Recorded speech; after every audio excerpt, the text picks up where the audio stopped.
Fils et du Saint-Esprit. Amen. La paix soit avec vous. Et avec votre esprit.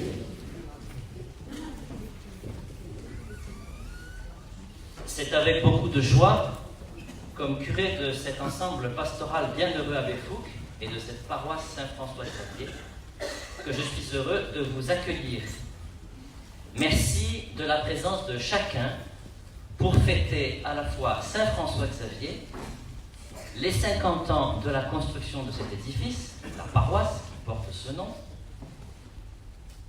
Merci à tous ceux qui sont venus nous rejoindre.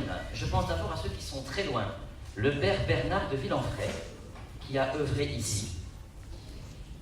Et puis, on aura une pensée aussi pour le père Suaire, qui est dans un autre monde et qui a été un des fondateurs de cette paroisse. Le fondateur de cette paroisse. Merci tout particulièrement à notre archevêque, qui a l'habitude de venir parmi nous ici, mais que nous recevons aujourd'hui comme notre archevêque de Marseille. Merci aussi à tous les prêtres qui sont passés par ici, curés ou vicaires, qui ont œuvré dans cette paroisse. Vous les reconnaîtrez. Merci particulièrement aux membres de la famille ignatienne qui nous ont rejoints aujourd'hui, et nous découvrirons cet après-midi toute cette variété, toute cette richesse qu'a pu porter cette famille à la suite de Saint-Ignace et de Saint-François-Xavier. Merci aussi de la présence de nos élus. Notre maire de secteur, Yves Morel, avec ses élus, M. Schilling, Mme Martineau. Il y a aussi M. Bernard de Taille, j'ai vu M. Gérard Vitalis, et puis il nous a rejoint aussi Mme Catherine Pilat, qui œuvre pour le bien-être de nos paroisses plutôt municipales. Et bienvenue ici pour fêter cette fête dans cette église. Non, Sainte-Anne a s'occupé d'abord. Moi, c'est Sainte-Anne. Merci aussi à ceux qui portent le souci de l'accueil des plus petits. Et je pense particulièrement à l'association Naïm l'Abri Fraternel. Nous avons son président ici, quelques membres, et vous pourrez éventuellement tout à l'heure voir comment les choses évoluent pour permettre cet accueil. Merci de venir rendre grâce et célébrer notre Dieu au cœur de la vie de nos quartiers et fêter ainsi la vie de l'Église.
Chers frères et sœurs, comme nous l'a dit le Père Jordi au début de cette Eucharistie, Nous en avons des choses à fêter aujourd'hui. L'entrée dans le temps liturgique de l'Avent, en ce jour du Nouvel An de notre année liturgique, les 50 ans de cette paroisse dédiée à Saint François Xavier, l'un des premiers compagnons d'Ignace de Loyola, originaire de Navarre, étudiant à Paris, ordonné prêtre en 1537, il fut le premier missionnaire jésuite parcourant près de 100 000 kilomètres pour porter l'Évangile en Inde, à Ceylan, aux Moluques et au Japon, où l'a rejoint cette semaine le pape François. Mais nous fêtons aussi le bienheureux abbé Fouque cette semaine, parce que la première mémoire liturgique sera célébrée jeudi 5 décembre. Lui qui a donné son nom à votre nouvel ensemble paroissial ne voyait pas nécessairement, mais peut-être un peu quand même, des liens entre les combats de l'abbé Fouque pour la dignité des plus faibles et les manifestations prévues cette année le 5 décembre en l'honneur de sa mémoire liturgique.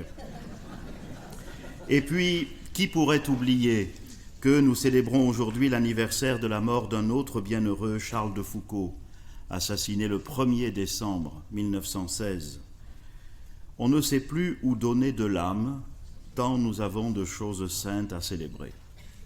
Devant cette profusion de biens spirituels, chacun trouvera de quoi nourrir sa foi, stimuler son espérance et vivifier sa charité. Pour ma part, j'aimerais vous lancer à vous, communauté de Saint François Xavier et de Sainte Anne, 3 invitations que m'inspire la lecture des textes de la liturgie d'aujourd'hui. La première est celle-ci: n'oubliez pas la promesse.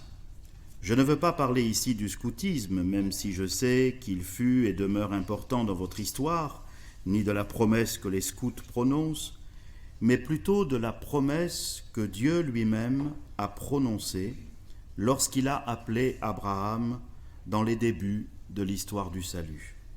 « Va-t'en de ton pays, de ta parenté, de la maison de ton père, vers le pays que je te montrerai.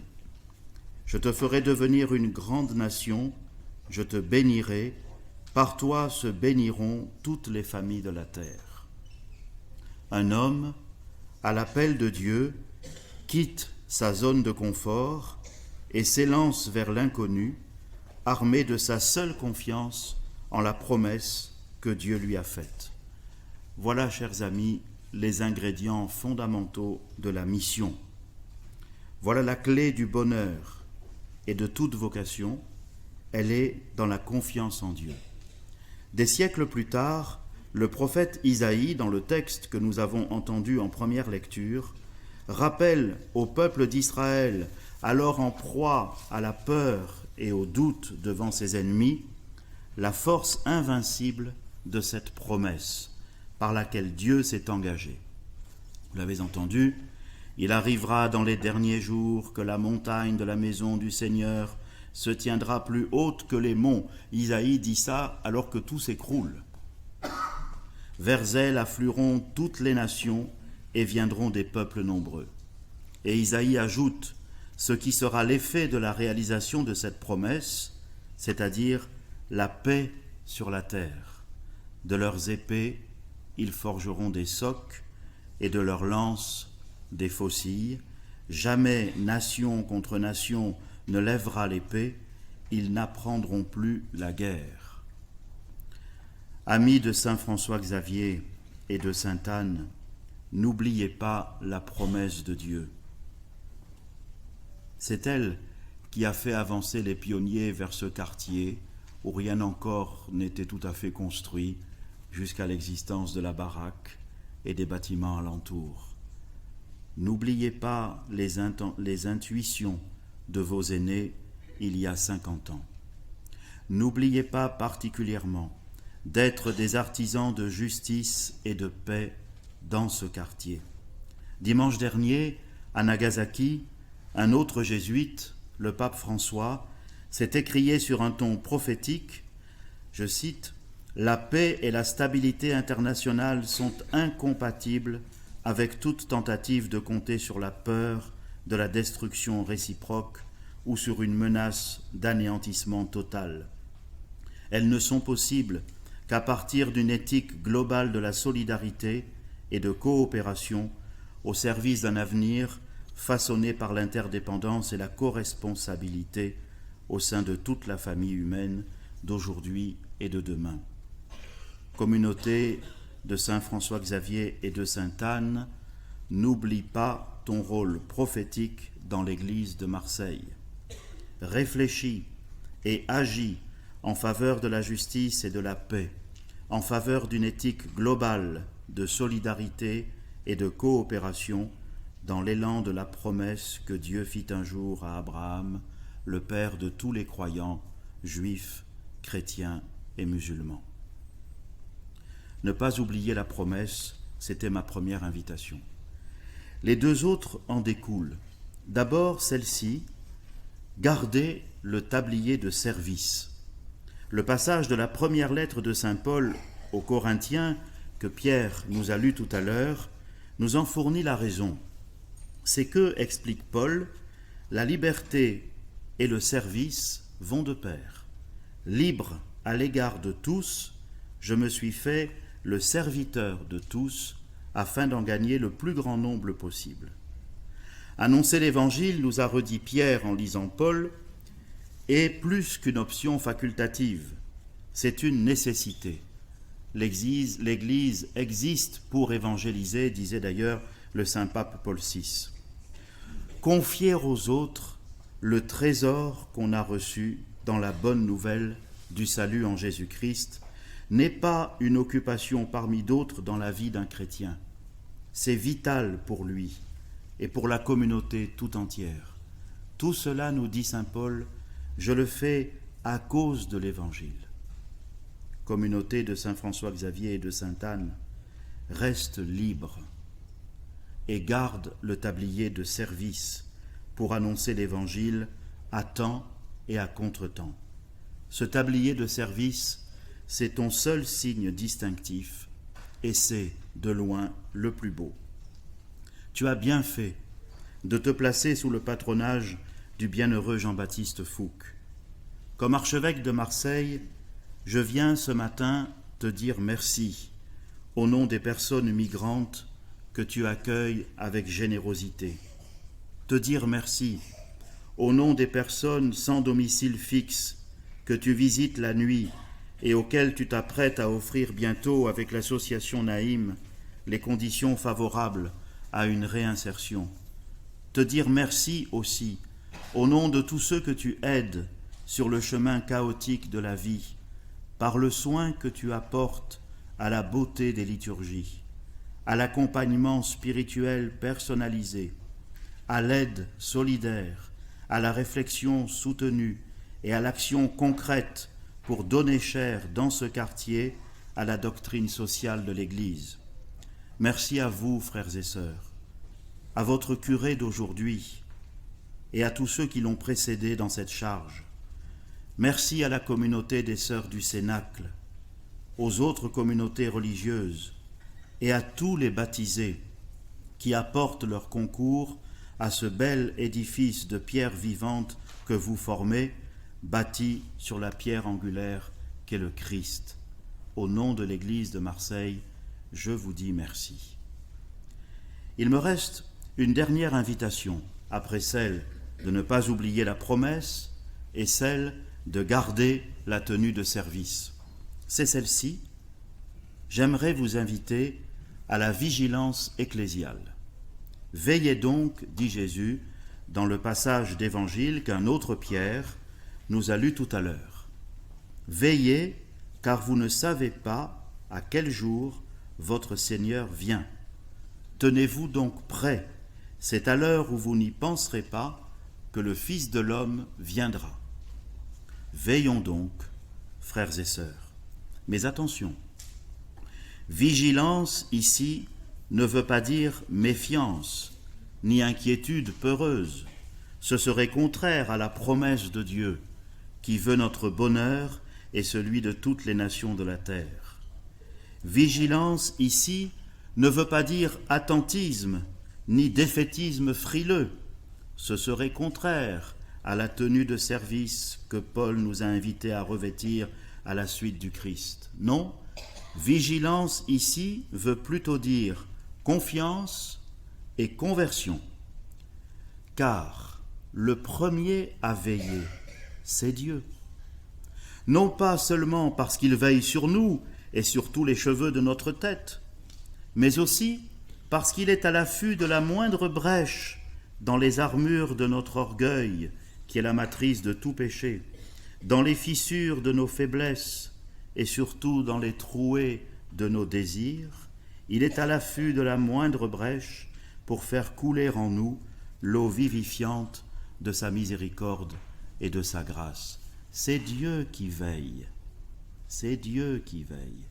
C'est pour ça que notre vigilance ne doit être ni peureuse, ni frileuse, ni méfiance, ni attentisme.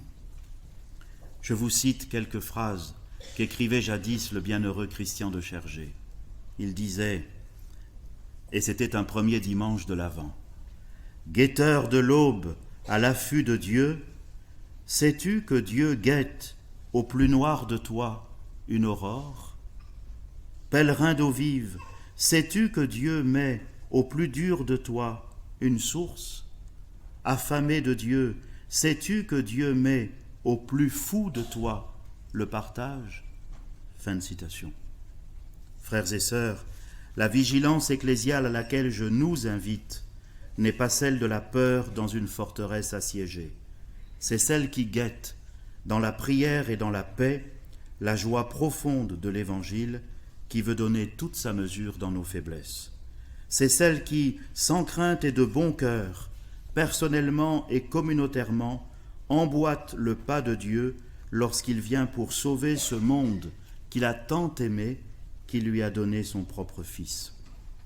Telle est la vigilance de l'Avent. Laissez Dieu nous désarmer, apprendre avec lui à forger des socs et des faucilles plutôt que des lances et des épées. Rester en tenue de service pour préparer la venue du Prince de la paix. Il est venu, c'est notre foi, nous le fêterons à Noël. Il reviendra, c'est notre espérance pour la fin des temps, pour que se réalise la promesse que Dieu fit un jour au Père des croyants, « En toi seront bénies toutes les nations de la terre ».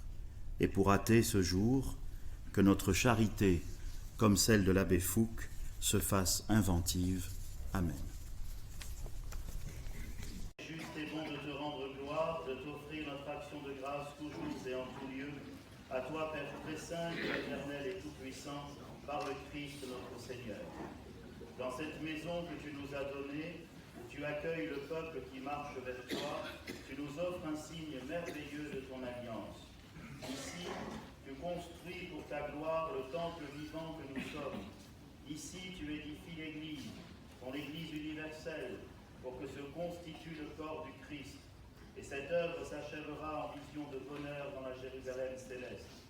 C'est pourquoi, avec la foule immense des saints, en ce lieu que tu as consacré, nous te bénissons, nous te glorifions et nous te rendons grâce en chantant.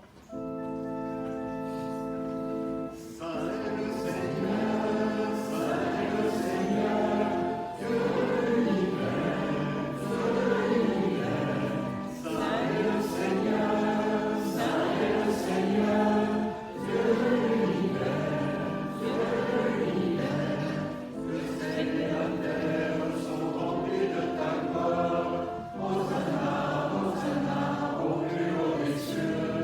Béni soit celui qui vient au nom du Seigneur. Hosanna, Hosanna, au plus haut des cieux. Saint est le Seigneur, Saint est le Seigneur, Dieu de l'univers, Dieu de l'univers. Saint est le Seigneur, Saint est le Seigneur, Dieu de l'univers, Dieu de l'univers.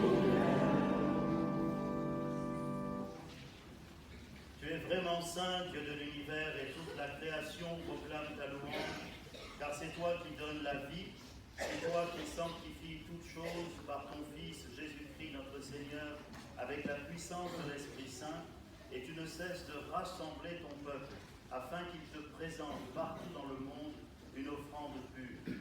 C'est pourquoi nous voici rassemblés devant toi et dans la communion de toute l'Église, nous célébrons l'anniversaire de la dédicace de cette Église. En ce jour où tu l'as consacrée et remplie de ta présence par le Christ, Seigneur et chef de ton Église, Dieu Tout-Puissant, nous te supplions de consacrer toi-même les offrandes que nous apportons. Sanctifie-les par ton esprit pour qu'elles deviennent le corps et le sang de ton Fils, Jésus-Christ notre Seigneur, qui nous a dit de célébrer ce mystère. La nuit même où il fut livré, il prit le pain, en te rendant grâce, il le bénit, il le rompit, et le donna à ses disciples en disant, prenez et mangez-en tous, ceci est mon corps livré pour vous.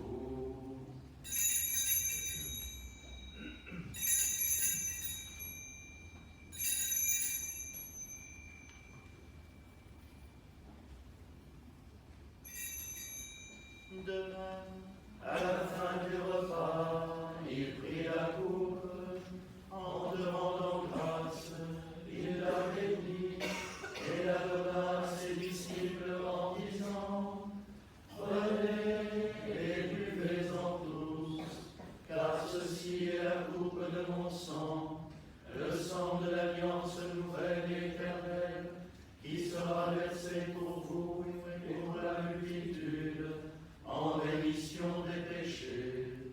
Vous ferez cela en mémoire de moi.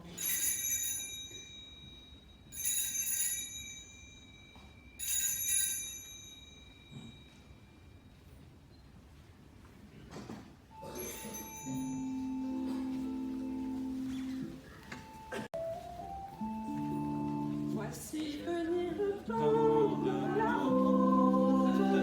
Voici le temps de commencer. Voici le temps d'être en avant. Voici le temps. Je te cherche le partage. 4 semaines pour aimer. Apprends-moi Jésus à rencontrer. Il faut du temps pour tout donner. Il faut du temps. Il faut du temps. À vous. Voici le temps de prendre la route. Voici le temps de commencer. Voici le temps d'être en avant.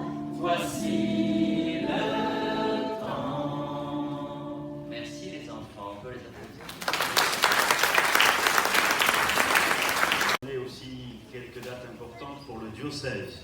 Et je compte sur cet ensemble pastoral tout particulièrement, en particulier le dimanche 15 mars, après-midi, il y aura ici une assemblée diocésaine sur la mission de l'Église.